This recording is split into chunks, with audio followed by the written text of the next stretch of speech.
नमस्कार. Total 17,727 plus जागा एवढ्या जागा निघलेल्या आहेत स्टाफ सिलेक्शन कमिशनच्या कंबाईंड ग्रॅज्युएट लेवल या एक्झामिनेशनसाठी. तर कदाचित तुम्हाला माहित नसेल, इंडियामध्ये यूपीएससी नंतर सर्वात चांगल्या पोस्ट देणाऱ्या ज्या ऑर्गनायझेशन्समध्ये ओळख घेतली जाते ती म्हणजे स्टाफ सिलेक्शन कमिशनची आहे. तर आजपर्यंत जर तुम्ही 2022चा रेकॉर्ड सोडला तर ह्या हायेस्ट वेकन्सीज आहेत 2024 मध्ये. तर 2022 मध्ये टोटल जागा निघल्या होत्या अराउंड 36,000 प्लस, आणि आजपर्यंत तुम्ही जर रेकॉर्ड काढला प्रत्येक वर्षाचा तर अराउंड 7,000 8,000 या रेंजमध्ये जागा निघतात. तर ह्या वर्षी नक्कीच बंपर वेकन्सीज आहेत. जर का तुम्ही कंबाईंड ग्रॅज्युएट लेवलची एक्झामची तयारी ऑलरेडी करत असाल तर तुम्हाला या व्हिडिओमध्ये बरेच ऐकायला मिळेल, नवीन काय बऱ्याच गोष्टी अशा. आणि जर का समजा तुम्ही फ्रेशर असाल, एसएससी म्हणजे काय हे माहित नसेल तुम्हाला, तर डेफिनेटली आजच्या व्हिडिओमध्ये तुम्हाला लक्षात येईल की स्टाफ सिलेक्शन कमिशन हे काय आहे. बरेच जण महाराष्ट्रामध्ये, पर्टिक्युलरली आता मी ज्यावेळेला हा व्हिडिओ रेकॉर्डिंग करतोय मी महाराष्ट्रामध्ये आहे, कोल्हापूर या ठिकाणी आहे. तर बऱ्याच मुलांना एसएससी म्हणजे काय माहित नाही. तर हे तो मी पहिल्यांदा चालू करेन. तर स्टाफ सिलेक्शन कमिशन म्हणजे 10वी सर मॅट्रिक्स आहे का असं बरेच जण म्हणतात. तर लक्षात ठेवा, ते स्टेट बोर्डला आपण एसएससी म्हणतो, तो नक्कीच भाग बरोबर आहे. पण इंडियामध्ये असं यूपीएससी हे कमिशन आहे प्रशासनामध्ये ब्युरोक्रॅट्स बनण्यासाठी जे एक्झाम्स घेतो, लाईक IAS IPS IRS वगैरे. तर सेम तसं मिनिस्ट्रीजमध्ये जे गव्हर्नमेंट पोस्ट असतात, मध्ये असिस्टंट लेवल असतील किंवा काही इंटेलिजन्स बॉडीज आहेत तिथं सब इन्स्पेक्टर लेवलच्या पोस्ट असतील, किंवा जसं इन्कम टॅक्स डिपार्टमेंट आहे, ओके, किंवा एक्साइज इन्स्पेक्टर, अशा बऱ्याच चांगल्या टॉपच्या पोस्ट आहेत, सेंट्रल गव्हर्नमेंटचा जॉब आहे. ओके, तर ह्या सर्व पोस्टसाठी जर तुम्ही इच्छुक असाल जाणून घेण्यासाठी तर नक्कीच तुम्ही हा व्हिडिओ सुरुवातीपासून ते शेवटपर्यंत बघितला पाहिजे. तर सर्वप्रथम मी तुम्हाला एक गोष्ट क्लिअर करेन येते. हा जो सेंट्रल गव्हर्नमेंटचा जॉब आहे, ओके, तर याचा जो वर्किंग आठवडा असतो हा 5 दिवसाचा असतो, हे पहिलं तुम्हाला माहिती असावं. म्हणजे ओनली मंडे टू फ्रायडे हे वर्किंग डे असतं. म्हणजे कंपल्सरी 2 दिवस सुट्टी असते. कुठले 2 दिवस? Saturday Sunday. आता ते जर तुम्ही अदर ऑर्गनायझेशन्समध्ये गेला किंवा स्टेट लेवलच्या जॉब्समध्ये वगैरे गेला तर कंपल्सरी तुम्हाला 2 दिवस सुट्टी असेलच असं नाही, किंवा काही ठिकाणी असेल. पण बँकिंग सेक्टरमध्ये वगैरे जर तुम्ही गेला कंपॅरेटिव्हली, तर बरेच जण म्हणतात सर एसएससी आणि बँकिंगचा सिलेबस जवळजवळ मॅच होतो. तर ठीक आहे, थोडाफार सेम आहे, थोडाफार वेगळा आहे, हे कदाचित तुम्ही स्टडी करत असाल तर माहिती असेल. पण बँकिंगमध्ये सेकंड सॅटर्डे आणि फोर्थ सॅटर्डेला सुट्टी असते, त्यांना कंपल्सरी सॅटर्डे सुट्टी नसते. पण आता नवीन काही रूल्स यायला लागले, मे बी त्यांनाही 5 दिवसाचा आठवडा लागू होईल. आता मला इथे तुम्हाला कंप्लीट ही नोटिफिकेशन समजावून सांगायची आहे. तर ही नोटिफिकेशन काय आहे, याचा अभ्यास कसा करायचा असतो, किंवा ह्या जर का तुम्ही एक्झाम पास झाल्या तर तुमचं डेझिग्नेशन कुठे असणार आहे, तर ह्या सगळ्या गोष्टी आपण हळूहळू समजून घेऊया. ओके, तर चला माझा आपण व्हिडिओ चालू करूया. माझं नाव GS पवार. मी आपल्या सर्वांचं विद्या प्रबोधिनीच्या ऑनलाईन एज्युकेशन प्लॅटफॉर्मवरती स्वागत करतोय. चला, सो व्हिडिओ आपण स्टार्ट करूया. बघा, तर बॉडीचं नाव आहे, आपण इथं समजून घेऊया. बघा, इथे कंपल्सरी तुम्हाला हे दिसत असणार आहे. तर ही जी वेबसाईट आहे ही तुम्हाला इथे क्लिअरली वेबसाईट दिसेल, https://ssc.government.in. ओके, तर अशी तुम्हाला ही वेबसाईट दिसते. तर इथं government of India, ministry of personnel public grievance and pension, department of personal training, staff selection commission असं म्हटलेलं आहे. म्हणजे भारत सरकारच्या कुठल्या मंत्रालयाअंतर्गत ह्या सगळ्या गोष्टी होतात इथं कंपल्सरी मेन्शन केलेलं आहे. आता ह्या ऍडचं जे नाव आहे, तर नाव इथं क्लिअरली काय दिलेलं आहे बघू शकता तुम्ही, ते कंबाईंड ग्रॅज्युएट लेवल 2024. म्हणजे काय, तर यांच्या भरभरून एक्झाम होतात.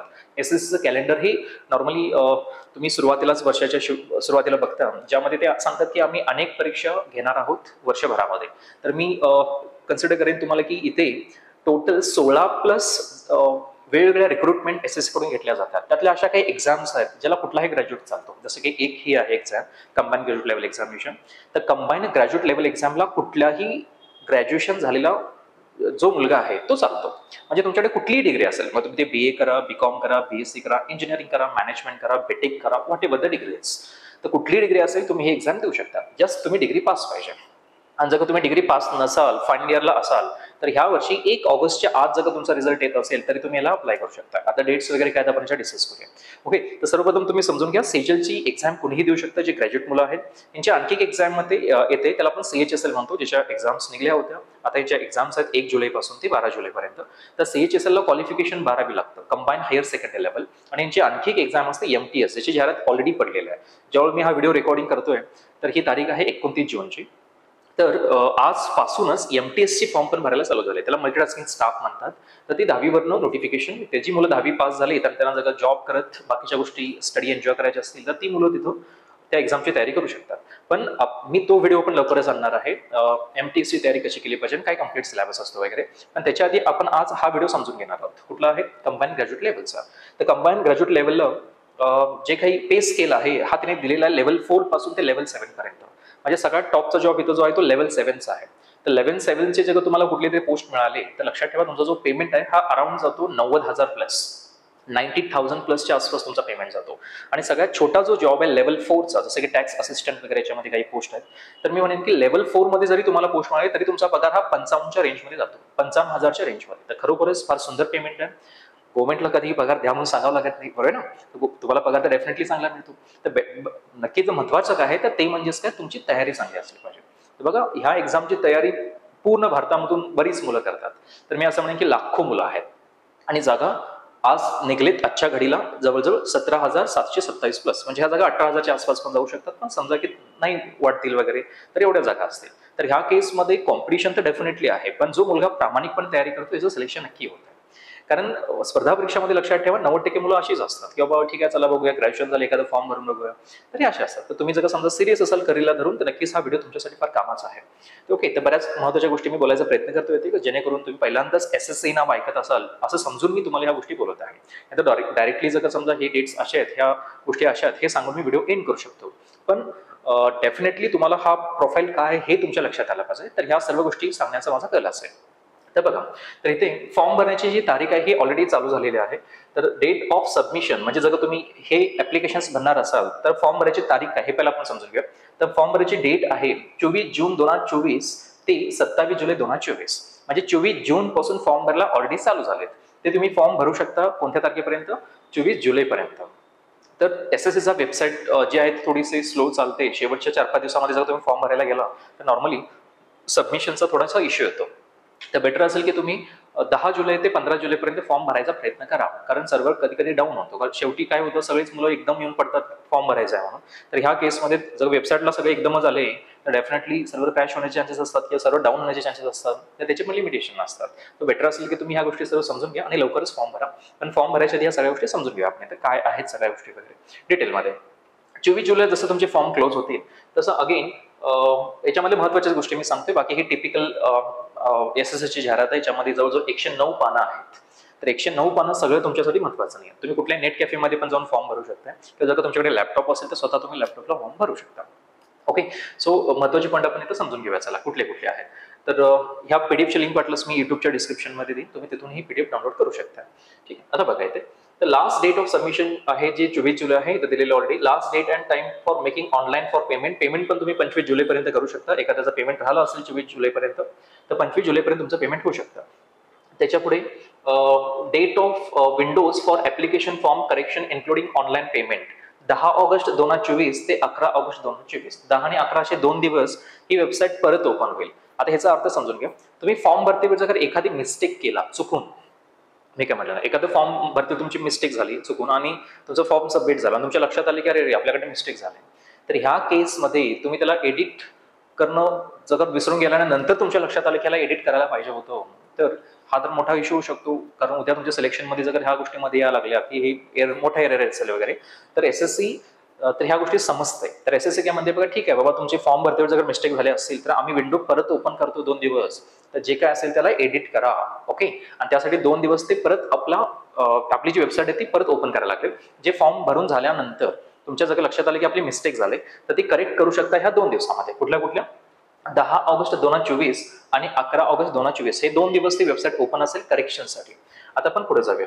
ठीक आहे, tentative schedule for tyre 1 examination. तर यांची जी पहिली परीक्षा आहे ही सप्टेंबर-ऑक्टोबर 2024 मध्ये होणार आहे. म्हणजे टायर 1 म्हणजे सिम्पली याला प्रिलिम्स म्हणा. ठीक आहे, तर हे क्वालिफाईंग असतं. तर 2 स्टेजमध्ये यांची एक्झाम होते, टायर 1 आणि टायर 2. ह्याला कुठलाही पोस्ट नाही, ते इंटरव्ह्यू नाही आहेत. पहिला महत्त्वाचा पॉईंट.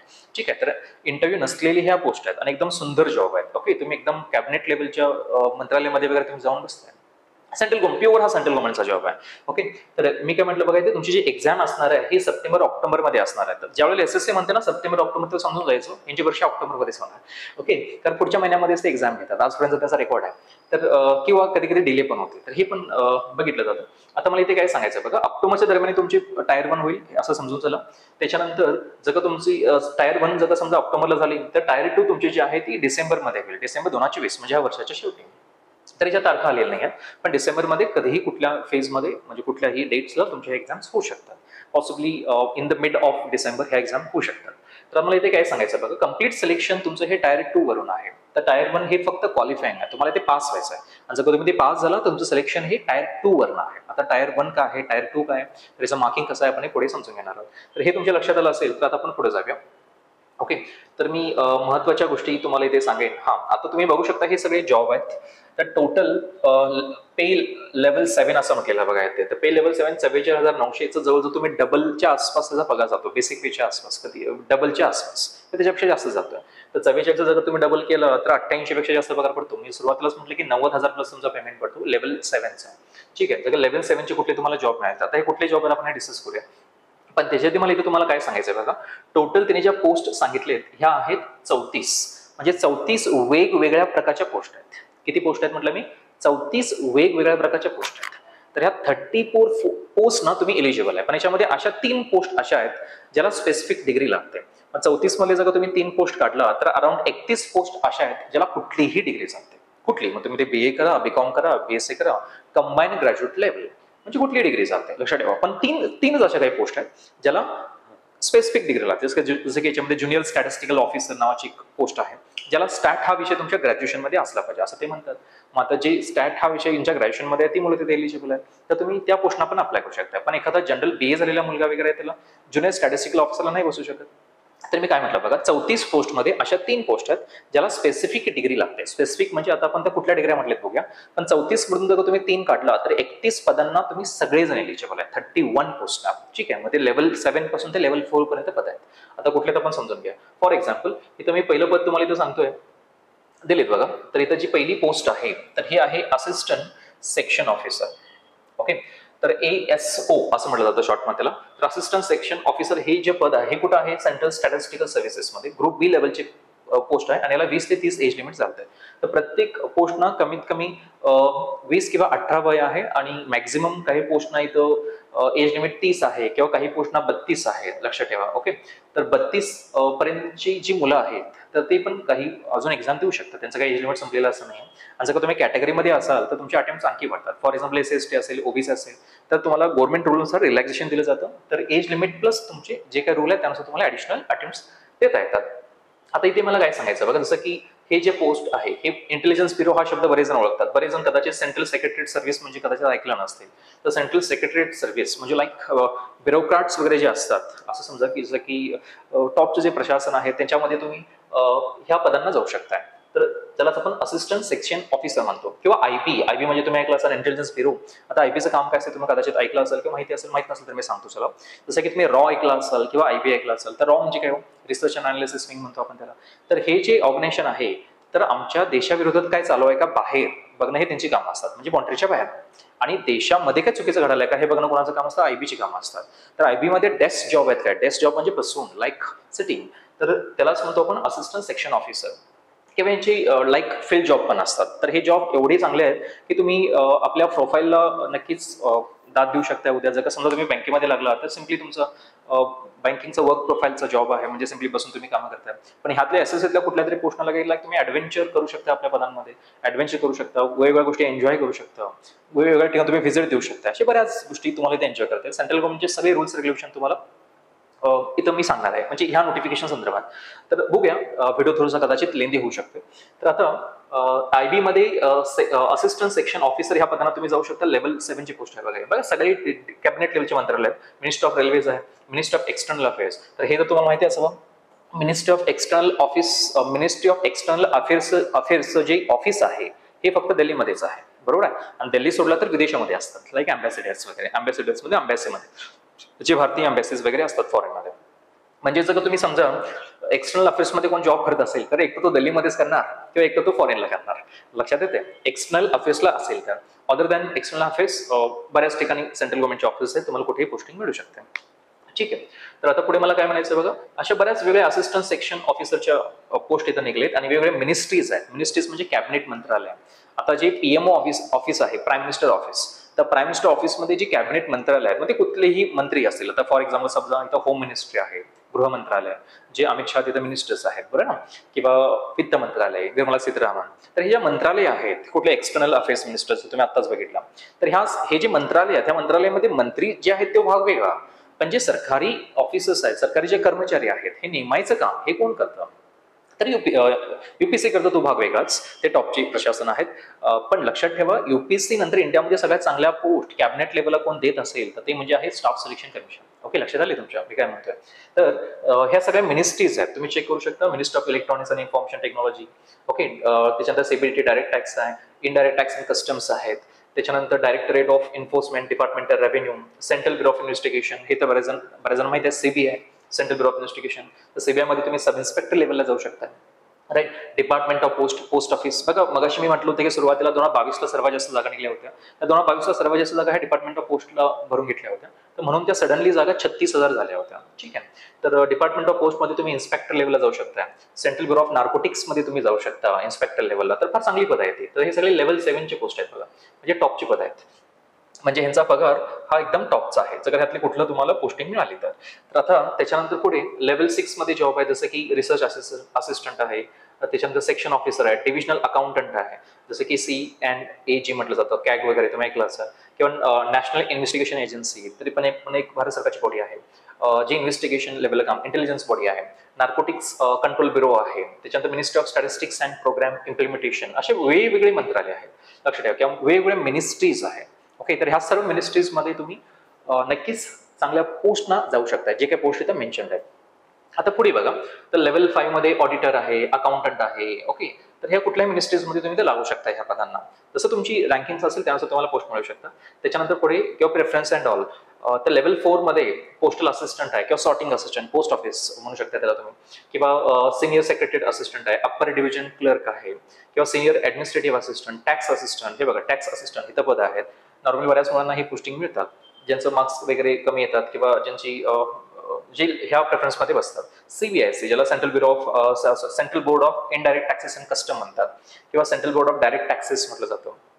किंवा सब इन्स्पेक्टर तुम्ही बनू शकता, जसे की सेंट्रल ब्युरो ऑफ नार्कोटिक्स आहे, CBI आहे. तर हे तुम्हाला मी आता सुरुवातीला दाखवलं होतं. तर मिनिस्ट्री ऑफ फायनान्स मध्ये पद निघले. अशी बरीच वेगळी मिनिस्ट्रीज आहेत, तुम्ही कुठल्याही मिनिस्ट्रीज मध्ये जॉईन करू शकता जर का तुमच्या इथं कुठे जॉईनिंग मिळाली तर. ठीक आहे. तर काही पोस्टना 27 एज लिमिट आहे, काही पोस्टना 30 आहे, काही पोस्टना 32 आहे. ठीक आहे. तर तुम्ही सर्वजण एज ग्रुपमध्ये बसताय असं म्हणेन मी, आणि ज्यांचं एज अप टू द म्हणजे काठावरती आलेलं आहे, जर ते कॅटेगरीमध्ये असेल तर डेफिनेटली त्याचं ते बेनिफिट घेऊ शकतात. ओके, तर आता आपण पुढे जाऊया. चला, तर हे जर तुमच्या लक्षात आलं असेल तर टोटल 34 पोस्ट आहेत म्हटलं मी. तर आता याच्यामध्ये आपण समजून घेऊया तुम्ही क्वालिफाय आहे का, तर क्वालिफिकेशन काय असलं पाहिजे, किंवा तुम्ही एलिजिबल आहे का कसं समजायचं. त्यांनी क्लिअरली सांगितले कुठली डिग्री चालते. आता कुठलीही डिग्री म्हणजे काय आपण ते समजून घेऊया. हे बघा, एज लिमिट दिलेत त्यांनी 18 ते 27. आता हे नॉर्मली सगळेजण एज ग्रुपमध्ये बसतात असं म्हणूया. पण जर समजा तुमचं एज जास्त असेल किंवा कमी असेल, कमी म्हणजे काय 18च्या खालचे मुले तर अप्लाय करू शकत नाही, मिनिमम 18 एज लिमिट आहे. ओके, आणि जास्तीत जास्त इथं 32 आहे जनरल कॅटेगरीसाठी. आणि 32च्या वर जी झालीत ते जर गव्हर्नमेंट रूलनुसार रिलॅक्सेशन तुम्हाला मिळत असेल एज मध्ये तर तुम्ही अप्लाय करू शकता, अदरवाईज नाही करता येणार, कारण इथं सगळे क्लिअरली स्ट्रिक्टली मेन्शन्ड आहे. ठीक आहे. आता बघा, जसं की मी तुम्हाला सांगितलं, कॅटेगरी SST असेल तर अधिक 5 मिळतात त्यांना. म्हणजे एखाद्या पोस्टला समजा 30 एज लिमिट आहे मॅक्झिमम, आणि एखाद्याचं वय 32 आहे, तर तो इलिजिबल आहे. जर SC कॅटेगरीमध्ये असेल तर SC कॅटेगरीला 5 वर्ष रिलॅक्सेशन मिळतं, म्हणजे वयाच्या 30 अधिक 5 म्हणजे 35 पर्यंत तो नक्की ही एक्झाम देऊ शकतो असं म्हणेन. किंवा OBC आहे, किंवा PWD कॅन्डिडेट्स आहेत, किंवा त्याच्यानंतर एक सर्व्हिसमॅन आहेत. ओके, तर यांचा एज रिलॅक्सेशन जो प्रकार आहे हा वाढतो. ठीक आहे. तर हे तुमच्या लक्षात आलं असेल. तर आता आपण जरा पुढे जाऊया. तर नेक्स्ट इम्पॉर्टंट याच्यामध्ये काही महत्वाच्या गोष्टी आहेत त्या म्हणजे काय आहेत बघा. तर ह्याच्यामध्ये जसं मगाशी म्हटलं मी की 34 पोस्टमध्ये अशा 3 पोस्ट आहेत ज्याला क्वालिफिकेशन वेगळं आहे. बाकी नॉर्मली 31 पोस्टना तुम्ही सगळेजण एलिजिबल आहे, कुठली डिग्री तुमची चालते. आता ह्याच्यामध्ये हे बघा, एक पद आहे essential qualification junior statistical officer. तर ह्या पदांना तुमचं स्टॅटिस्टिक्स एक विषय पाहिजे असं त्यांनी सांगितलं डिग्रीमध्ये असेल तर, नाही तर ठीक आहे, ह्या पदाला तुम्ही एलिजिबल नाही. जसं की हे बघा, bachelor degree in any subject from a recognised university or institute with at least 60% marks in mathematics at 12th standard level. म्हणजे ते काय म्हणतात, bachelor degree in any subject from a recognised university आणि त्याच्यात or institute with at least 60% marks in mathematics 12th standard level. Bachelor degree कुठली पण चालते याला ते म्हणतात. ओके, किंवा 12वी मध्ये 60% मार्क्स असतील तुम्हाला विथ मॅथमॅटिक्स हा सब्जेक्ट असेल तर तुम्ही इथे एलिजिबल आहे. किंवा हे नसेल तर त्यांनी इथे क्लिअरली मेन्शन केलेलं आहे, bachelor degree in any subject with statistics as one of the subject at degree level. म्हणजे तुम्ही डिग्री कुठल्याही विषयामध्ये करा, पण तुमच्या डिग्रीच्या कुठल्याही इयरमध्ये एक स्टॅटिस्टिक्स हा विषय जर तुम्ही शिकला असाल तर तुम्ही एलिजिबल आहे. ह्या पदाला, ओके, ज्यांना ज्युनियर स्टॅटिस्टिकल ऑफिसर या पदाला जायचं असेल त्या मुलांसाठी मी बोलतो. पण जर का तुम्ही स्टॅटिस्टिकल ऑफिसरला अप्लाय केला तर लक्षात ठेवा टायर 2 मध्ये तुम्हाला स्टॅटिस्टिक्स हा विषय एक्स्ट्रा आहे, तो तुम्हाला अभ्यास करावा लागेल. म्हणजे तुम्हाला तो विषय पण फेस करावा लागेल, म्हणजे ऍडिशनल एक विषय तुमचा वाढणार. लक्षात येत आहे, कारण ह्या पदांना काही क्वालिफिकेशन्स वेगळे आहेत. तर तुम्ही स्टॅटिस्टिकल हा विषय आहे असं समजून जर तुम्ही अप्लाय केला तर तुम्हाला टायर 2 ला स्टॅटिस्टिक्स हा एक एक्स्ट्रा विषय आहे, ज्याच्यावरती तुम्हाला ऑब्जेक्टिव्ह टाईप क्वेश्चन्स आहेत जे तुम्हाला सॉल्व्ह करावे लागतील. आता मी तुम्हाला एक्झाम पॅटर्न डिस्कस करणारच आहे. पण समजा तुम्ही ह्या पोस्टना न बघता जर का तुम्ही अदर 31 पोस्टना बघत असाल ज्याला कुठली डिग्री चालते, तर तुम्हाला स्टॅटिस्टिक्स हा विषय अभ्यास करायची गरज नाही. म्हणजे तुम्हाला स्टॅटिस्टिक्स हा सब्जेक्ट द्यावा लागणार नाही टायर 2 मध्ये. आता हे काय आहे आपण पुढे समजून घेऊया. हे बघा, जसं की स्टॅटिस्टिकल इन्व्हेस्टिगेशन ग्रेड 2, तर हे एक वेगळं पोस्ट आहे. तर bachelor degree in any subject with statistics as one of the subject from a recognised university. म्हणजे तुमच्याकडे कुठली डिग्री चालेल पण स्टॅट नावाचा एक विषय इथे असला पाहिजे तुमच्या डिग्रीमध्ये, असं ते म्हणायला लागले. किंवा research assistant in national woman right commission, तर NHRC कमिशनमध्ये तुम्ही रिसर्च असिस्टंट लेवलला जाऊ शकता. पण ह्यासाठी पण तुम्हाला desirable qualification degree in law म्हटले किंवा minimum 1 year research experience in any recognised university म्हणतात. म्हणजे 1 इयरचा तुम्हाला जर एक्सपिरियन्स असेल रिसर्च फील्डमध्ये तर डेफिनेटली तुम्हाला डिझायरेबल आहे असं त्यांनी सांगितलं. डिझायरेबलचा अर्थ काय म्हणतो, असेल तर चांगली गोष्ट आहे, नसेल तर नाही, काय अडचण नाही. असेल तर चांगली गोष्ट आहे, नसेल तरी पण चालतंय, याचा अर्थ डिझायरेबल. डिझायरेबल म्हणजे कंपल्सरी नाही आहे, मॅन्डेटरी नाही आहे, लक्षात ठेवा. ठीक आहे. तर bachelor degree from recognised institute कुठली डिग्री ह्याला चालते. पण काही ऍडिशनल पॉईंट आहेत जे ह्या पोस्टना वेगळं सांगितलेलं आहे. तर बाकी 31 पोस्टना असा ऍडिशनल पॉईंट काहीच नाही, जस्ट एनी डिग्री चालते. जसं मी तुम्हाला इथं खाली दाखवेनच. हे बघा, जसं की हे बघा इथं म्हटलं बघा ऑल अदर पोस्ट, म्हणजे जर ह्या तुम्ही वरच्या पोस्ट सोडला, ओके, वरच्या म्हणजे कुठल्या ह्या 3 ज्युनियर स्टॅटिस्टिकल ऑफिसर, जसं मी आत्ताच पहिल्यांदा सुरुवातीला डिस्कस केलं इथे. त्याच्यानंतर स्टॅटिस्टिकल इन्व्हेस्टिगेशन ग्रेड 2 आणि रिसर्च असिस्टंट, ह्या जर 3 पोस्टना तुम्ही जर इग्नोर केला तर ऑल अदर पोस्ट ज्या आहेत इथं 8.4 त्याने क्लिअरली सांगितले बघा. तर ह्या ऑल अदर पोस्टना सिम्पली एक गोष्टच लागते, ती म्हणजे काय, bachelor degree from a recognised university or equivalent. म्हणजे जस्ट तुमच्याकडे डिग्री असेल तर इनफ आहे. क्लिअर आहे. चला आपण आता पुढे जाऊया. तर पुढे बघा, आणि जे काही तुमच्याकडे डिग्री वगैरे तुमची कंप्लीट नसेल तर 1 ऑगस्ट 2024 पर्यंत तुमची डिग्री कंप्लीट पाहिजे. 1 ऑगस्ट 2024 पर्यंत जर तुमची डिग्री कंप्लीट असेल तर डेफिनेटली होत असेल 1 ऑगस्ट 2024 पर्यंत तुम्ही ह्या पोस्टना एलिजिबल आहे, म्हणजे ह्या जाहिरातीला एलिजिबल आहे. जर 1 ऑगस्ट 2024 पर्यंत तुमची डिग्री कंप्लीट होत नसेल तर तुम्ही एलिजिबल नाही आहे. जे ऑलरेडी डिग्री कंप्लीट आहेत ते एलिजिबल आहेत, काही अडचण नाही. ठीक आहे. आता पुढे जाऊया आपण. आता पुढे याच्यामध्ये महत्त्वाच्या गोष्टी आणखी काय आहेत बघा. तर याच्यामध्ये 109 पानाची ही फाईल आहे. तर ह्या सर्व गोष्टी याच्यामध्ये इम्पॉर्टंट तुमच्यासाठी महत्त्वाचं आहे. फॉर्म भरतेवेळी तुम्हाला लक्षात आलं पाहिजे की काय काय महत्त्वाचं आहे. हा, तुमच्या सिटीमधलं मोस्ट ऑफ द सिटीमधले जे जिल्हे आहेत तिथं एक्झाम्स होतात. तर तुम्ही एक्झाम्स तुमच्या डिस्ट्रिक्टमध्ये देऊ शकता. कुठल्या असं आता कोल्हापूरमध्ये एक्झाम होतात का तुम्ही मला विचारता असाल तर डेफिनेटली कोल्हापूरमध्ये एक्झाम होतात. ठीक आहे. तर तुम्ही तुमच्या सेंटर जवळचं निवडू शकता, जे कुठलं सेंटर आहे. ठीक आहे. आता पुढे बघा, आता स्कीम ऑफ एक्झामिनेशन सगळ्यात महत्त्वाचं. तुम्ही म्हणणार ठीक आहे हे सगळं समजलं, जॉब चांगला आहे, पगार चांगला आहे, सगळ्या गोष्टी ओके ओके ओके, पण काय करायला पाहिजे ते सांगा. तर तुम्हाला 2 स्टेज आहेत येते. 2 स्टेजमध्ये ही एक्झाम होणार आहे, टायर 1 आणि टायर 2. ह्याला इंटरव्ह्यू नाहीत, मी सुरुवातीला सांगितलं. ठीक आहे. आता हे बघा, त्याने क्लिअरली सांगितले the computer based examination will be conducted in 2 tyres as indicated below. तर टायर 1 आणि टायर 2 म्हटले. ओके. त्याच्यानंतर इथं पुढे असे म्हटले तरी marks scored by candidate in computer based examination if conducted in multiple shifts will be normalized. म्हणजे मल्टिपल शिफ्ट्स मध्ये वगैरे एक्झाम झाले असेल तर ते नॉर्मलाइज करून सगळ्यांनी एकत्रित बसवलं जातं ऑन एन ॲव्हरेज घेऊन, जे काय आहे. ठीक आहे. तर नॉर्मलायझेशन वगैरे काय तुम्हाला माहिती असेल. आता आपण पुढे जाऊया. तर याच्यामध्ये सगळ्यात महत्त्वाचं आहे परीक्षा कशी होणार, तर हे महत्त्वाचं आहे सगळं. तर एक्झाम कसे होणार हे तर सगळं व्यवस्थित दिलेलं आहे. तर आपण हे सगळं समजून घेऊया. ओके. तर बघा, तर सर्वप्रथम आपण समजून घेऊया की टायर 1 कशी आहे. टायर 1 हे कॉमन आहे सर्वांना. बघा, तर काय काय दिले ते 13.7 पॉईंट नंबर पीडीएफ फाईल मध्ये. तर टायर 1 जे आहे स्कीम ऑफ एक्झामिनेशन मध्ये तुमचे 4 सब्जेक्ट्स आहेत majorly. General intelligence and reasoning, general awareness, quantity aptitude आणि इंग्लिश. म्हणजे इंटेलिजन्स आणि रिझनिंगचा पार्ट म्हणजे व्हर्बल आणि नॉन व्हर्बल दोन्ही भाग आहेत इथे. ओके. तर तुम्हाला 25 क्वेश्चन आहेत आणि 50 मार्क्स आहेत, म्हणजे एक क्वेश्चन तुमचा 2 मार्काचा आहे. त्याच्यानंतर जनरल अवेअरनेस म्हणजे इथं तुम्हाला specially India and its neighbor countries किंवा history, geography, polity, science, economics आणि करंट अफेअर्सचा भाग. तर ह्या 6 विषयांवरती इथं फोकस केलं जातं. तर तुम्हाला इथे 25 क्वेश्चन दिलेत आणि अगेन याचे 50 मार्क्स आहेत. क्वांटिटी ॲप्टिट्यूड, गणित म्हणतो आपण त्याला. तर गणितामध्ये 2 भाग येतात, जसं तुमचा अरिथमॅटिकचा पार्ट पण इथं आहे आणि एसएससीला ॲडिशनल ॲडव्हान्स मॅथ्स म्हटलं जातं. ॲडव्हान्स मॅथ्स हा प्रकार पण येतो, जे नॉर्मली बँक एक्झाम वगैरे मध्ये कन्सिडर केले जात नाही. तर ॲडव्हान्स मॅथ्समध्ये कुठले विषय येतात, सब्जेक्ट येतात तुम्हाला कधी माहिती असेल. Geometry, trigonometry, mensuration, algebra. Okay, तर हे सर्व टॉपिक्स तो जास्त मॅटर करतात. तर डेफिनेटली ह्याचे 25 क्वेश्चन तुम्हाला बघायला मिळतील आणि 50 मार्क्स आहेत. आणि इंग्लिश जे सगळ्यात सोपा विषय म्हटला जातो SSC मध्ये. ओके, तर ह्या 4 विषयामध्ये तर याचे 25 क्वेश्चन आणि 50 मार्क्स आहेत. म्हणजे धरून चला टोटल तुमची 100 क्वेश्चन आहेत, 200 मार्क्स आहेत आणि 1 तासाचा वेळ आहे. लक्षात आहे, 1 तासाचा वेळ आहे. तर टोटल 1 तास हा तुमचा पेपर होणार. आणि जर त्यांनी क्लिअरली मेन्शन केले there will be a negative marking of 0.50 for each wrong answer. म्हणजे बरेच जण म्हणतात की सर 50% निगेटिव्ह मार्क आहे का, तर नाही. कारण एक क्वेश्चन 2 मार्काचा आहे आणि जर तुम्ही एक क्वेश्चन चुकला तर 0.50 वजा होणार. तर 0.50 हे 2 वरती किती आहे, 1/4 आहे. लक्षात आहे, 1/4 म्हणजे 1/4 निगेटिव्ह मार्किंग आहे ते. जसं की 1 मार्काचा एक क्वेश्चन आहे आणि 0.25 निगेटिव्ह म्हणजे किती, पण 1/4 आहे. पण 2 मार्काचा एक क्वेश्चन आहे आणि 0.50 निगेटिव्ह आहे. तर 0.50 अपॉन 2 म्हणजे 1/4. तर 1/4 इथं निगेटिव्ह मार्किंग सिस्टम आहे, लक्षात ठेवा. तर हा पॉईंट इथं क्लिअर करून घ्या. Okay done.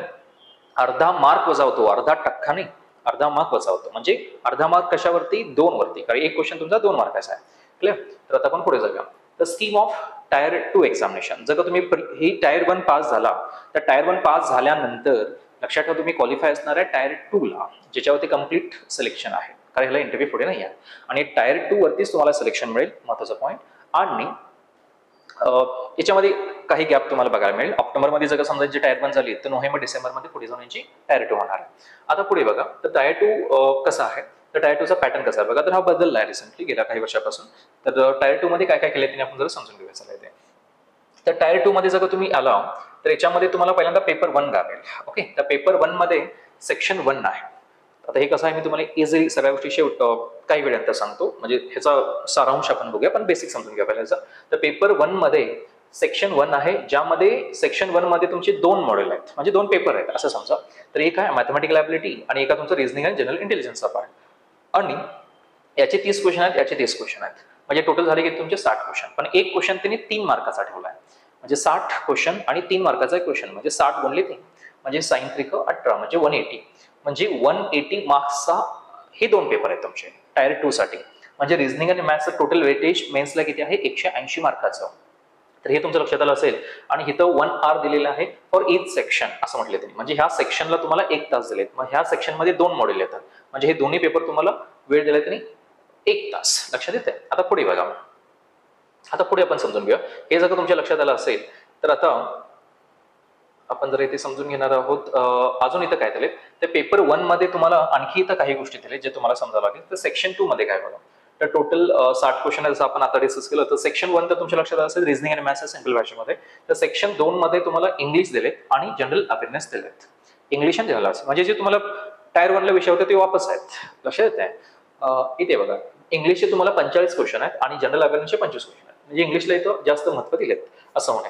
45 क्वेश्चन आहेत आणि इथं 25 क्वेश्चन आहेत. म्हणजे टोटल क्वेश्चन किती झाले तुमचे, 70 क्वेश्चन झाले. आणि 70 क्वेश्चन एक क्वेश्चन आगे 3 मार्काचा, 70 गुणिले 3 210. तर टोटल मार्क्स किती झाले तुमचे, 210. तर मला सांगा, हे झाले तुमचे 210 मार्क्स आणि हे झाले तुमचे 180. तर टोटल मार्क्स किती होतात, 200 आणि 100 म्हणजे 300 आणि 380 आणि वरचं 10 म्हणजे 90. आणि यावरतीच तुमचं सिलेक्शन आहे. 390 पैकीच तुमचं सिलेक्शन होतं. कारण इथं पुढे जे कॉम्प्युटर वगैरे जे क्वालिफाईंग आहे ते मी पुढे सांगतो तुम्हाला आता. ओके बघा, तर याचा अर्थ कसा होतो बघा, मी बघा रिपीट करतो. तुम्हाला इथे 4 पेपर गावतात. पेपर 1 मध्ये तुम्हाला 4 पेपर गावते. सेक्शन 1 मध्ये 2 आणि सेक्शन 2 मध्ये 2.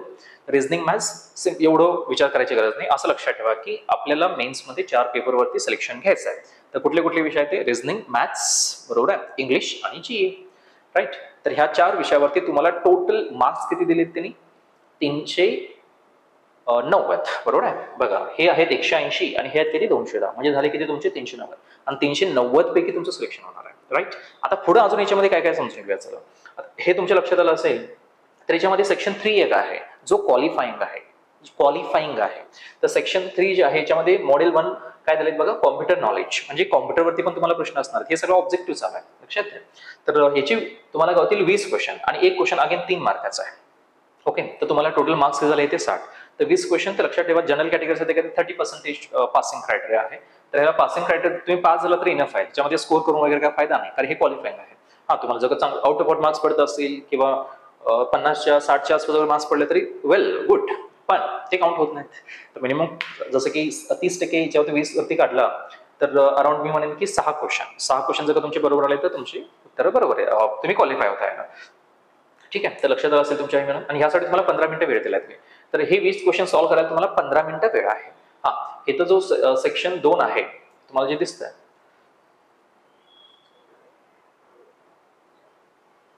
सेक्शन 2 चा टोटल वेळ आहे 2 तास 15 मिनिटं. लक्षात ठेवा, टोटल वेळ आहे तुमचा 2 तास 15 मिनिटं. इथे 1 तास आणि बाकीचा वेळ इथं आहेच तुम्हाला, हे पण दिलेलं आहे. तर हे तुम्ही इथं कन्सिडर करू शकता, बघू शकता इथे. तर टोटल तुम्हाला पेपर 1 ला 2 तास 15 मिनिटं वेळ आहे. तर हे लक्षात आलं असेल तर आपण आता पुढे जाऊया. आता पुढे बघा, हा, इथं त्यांनी क्लिअरली मेन्शन केले, त्याच्यामध्ये कन्फ्युजन नको. बघा, 1 hour for each section, 1 hour for each section म्हटले म्हणजे काय. हे बघा, तुमचा पेपर किती आहे, 2 तासाचा पेपर आहे, 2 तास 15 मिनिटाचा. 15 मिनिटं म्हणजे कुठली, कॉम्प्युटरचे पण 15 मिनिटं. आता याच्यामध्ये 1 hour फॉर ईच सेक्शन म्हणजे काय, सेक्शन 1 ला तुम्हाला 1 तास वेळ दिला त्यांनी, म्हणजे रिझनिंग आणि मॅथ्सला तुम्हाला 1 तास वेळ आहे. आणि सेक्शन 2 ला तुम्हाला 1 तास वेळ मिळेल, म्हणजे इंग्लिश आणि जनरल अवेअरनेसला तुम्हाला टोटल 1 तास वेळ गावेल. इंग्लिश आणि जनरल अवेअरनेसला 1 तास करेल, म्हणजे तुमचा पेपर झाला 2 तासाचा, पण ऍडिशनल 15 मिनिटं म्हणतात ते. तर ऍडिशनल 15 मिनिटं कुठे आहे, कॉम्प्युटर नॉलेजला आहे, तर हे 15 मिनिटं वेळ. आणि कॉम्प्युटर सब्जेक्ट हा जो आहे कम्प्लिटली क्वालिफाईंग आहे, तर हे तुमच्या लक्षात आलं असेल. ठीक आहे, आता आपण पुढे जाऊया. आणि सेक्शन 2 मध्ये सेक्शन 3 एक आहे, जसं की हे बघा, data entry speed test model. तर 1 डेटा एंट्री टास्क म्हणजे याचा अर्थ काय होतं, तुमची एक प्रकारे स्किल टेस्ट चेक केली जाते, टायपिंग टेस्ट तुमची चेक केली जाईल. मग टायपिंग टेस्ट म्हणजे याचा अर्थ तुम्ही असं समजू शकता, इथं 2000 की डिप्रेशन असा उल्लेख आहे पुढे. तर 2000 की डिप्रेशन म्हणजे काय असतो, तर 2000 की डिप्रेशन म्हणजे असं धरून चला की एक शब्द ऑन एन ॲव्हरेज तुम्हाला 4, 5, 6 लेटरचा गावतो, बरोबर आहे. कुठला एक शब्द घ्या, जसं की एक शब्द जो आहे तो कम्प्लीट 4 लेटर पासून बनू शकतो, 5 पासून बनू शकतो, ऑन एन ॲव्हरेज 6. तुम्ही तुमचं नाव घ्या वगैरे वाटलंच बघा, किंवा तुमचं कुठले नाव वगैरे काढा, तर ऑन एन ॲव्हरेज ते 4 लेटरचं असतं, 5 लेटरचं असतं, 6 लेटरचं असतं, 7 लेटरचं असतं. तर ऑन एन ॲव्हरेज मी एक शब्द जर 5 लेटरचा आहे असं म्हटलं, तर 2000 जर तुम्ही 5 ने डिवाइड केला तर 400 होतात, बरोबर आहे. म्हणजे 400 वर्ड तुम्हाला टाईप करायचे आहेत, 400 वर्ड तुम्हाला काय करायचे आहेत, टाईप करायचे आहेत. आणि त्यासाठी तुम्हाला त्यांनी वेळ दिलाय अगेन इथं 15 मिनिटाचा.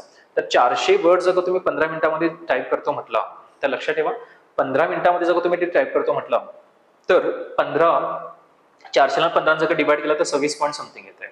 400 ला जर तुम्ही 15 डिवाइड केला तर 26 पॉईंट समथिंग आहे, म्हणजे 26 वर्ड पर मिनिट असं तुम्ही म्हणू शकता. 26 वर्ड पर मिनिट म्हणजे मिनिटाला तुमचे 26 वर्ड एक प्रकारे टाईप झाला पाहिजे. जसं की इंग्लिश टायपिंग वगैरे तुम्ही करत असाल तर 30 वर्ड पर मिनिट किंवा 35 वर्ड पर मिनिट ची रिक्वायरमेंट त्या सर्टिफिकेटमध्ये तुम्ही तसं सर्टिफिकेट घेत आहे टायपिंगचं. सेम इथं 26 वर्ड पर मिनिट जर तुमचे पडत असतील मिनिटाला, ऑन एन ॲव्हरेज तुमची प्रॅक्टिस असेल, तर हे काय एवढं मॅटर करणार नाही. तर हे काय क्वालिफाईंग आहे ह्या सगळ्या गोष्टी, तर हे तुमच्या लक्षात येत असतं. ओके, तर याला तुम्हाला 15 मिनिटं गावतील, याला तुम्हाला 15 मिनिटं गावतील. ठीक आहे, तर हा जो स्टॅटिस्टिक्सचा सेकंड पेपर तुम्हाला इथे दिसतोय, पेपर सेकंड स्टॅटिस्टिक्स, तर हे अशा मुलांसाठी जे ज्युनियर स्टॅटिस्टिकल ऑफिसरला अप्लाय करतील किंवा स्टॅटिस्टिकल इन्व्हेस्टिगर ग्रेड 2 ला अप्लाय करतील. ओके, किंवा तुम्ही जिथं स्टॅटिस्टिक्स म्हणते तिथं तुम्हाला ऍडिशनल पेपर द्यावा लागेल. तर 3 पोस्टमधून ज्या मगाशी 31 पोस्ट मी तुम्हाला ज्या सांगितल्या, तर त्या सर्व पदांसाठी हा सेकंड पेपर नाही. ओके, सेकंड पेपर नाही, फक्त पेपर 1 नाही. तुम्हाला मी परदा व्यवस्थित मेन समजून सांगायचा प्रयत्न करेन. तर पेपर 1 मध्ये तुमचे 4 विषय येतात, सेक्शन 1 मध्ये 2 आणि सेक्शन 2 मध्ये 2 आणि कॉम्प्युटर क्वालिफाईंग. तर सेक्शन 1 मध्ये तुमचं रिझनिंग आणि मॅथ्स आहे. ओके, आणि सेक्शन 2 मध्ये तुमचं इंग्लिश आणि जी आहे. तर टोटल तुमचे सगळे मार्क्स काउंट होतात, सगळं काही मिळून 390, आणि 390 वरती तुमचं सिलेक्शन आहे. तर ईच सेक्शनला त्यांनी 2 तास येऊन सांगितलेत, म्हणजे 4 विषयाला तुम्हाला 1 तास आहे, ईच सेक्शनला 1 तास आहे. म्हणजे याचा अर्थ असा होतो की टोटल 4 विषयांना तुम्हाला त्यांनी 2 तास वेळ दिलाय. तर 2 तासामध्ये तुम्हाला ते 4 विषय निपटायचे आहेत.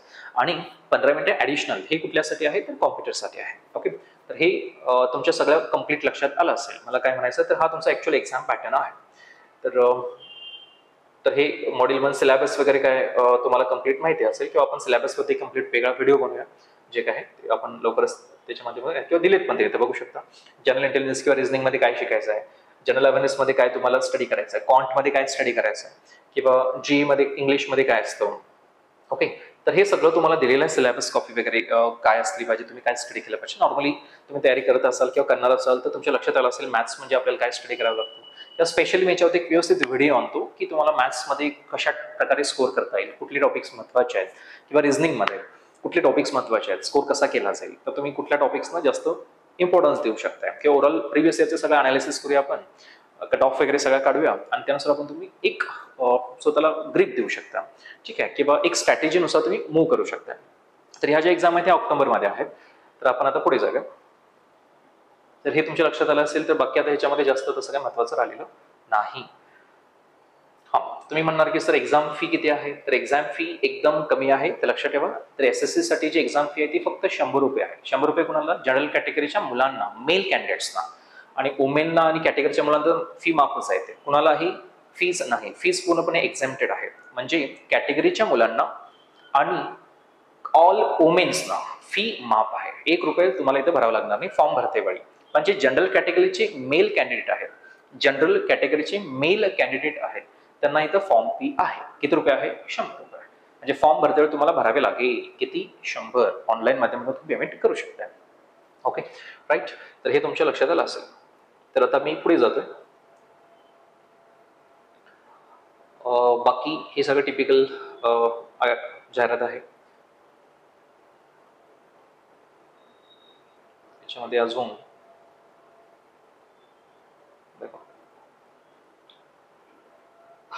कुठल्या कॅटेगरीचं सर्टिफिकेट वगैरे काय, तर तुम्ही इथं बघू शकता कुठल्या कॅटेगरीचं सर्टिफिकेट वगैरे काय आहे.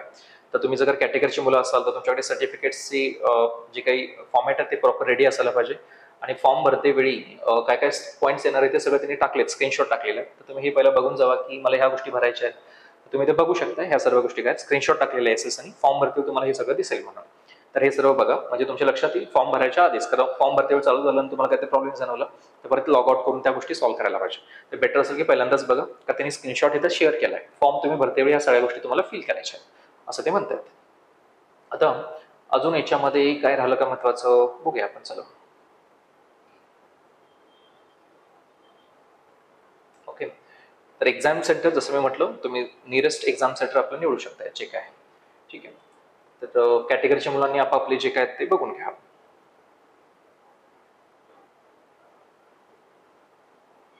आय थिंक मला वाटतं सगळं जवळपास इथे क्लिअर झालेलं आहे. आता पुढे आता तसं याच्यामध्ये काही राहिलेलं नाही. ओके.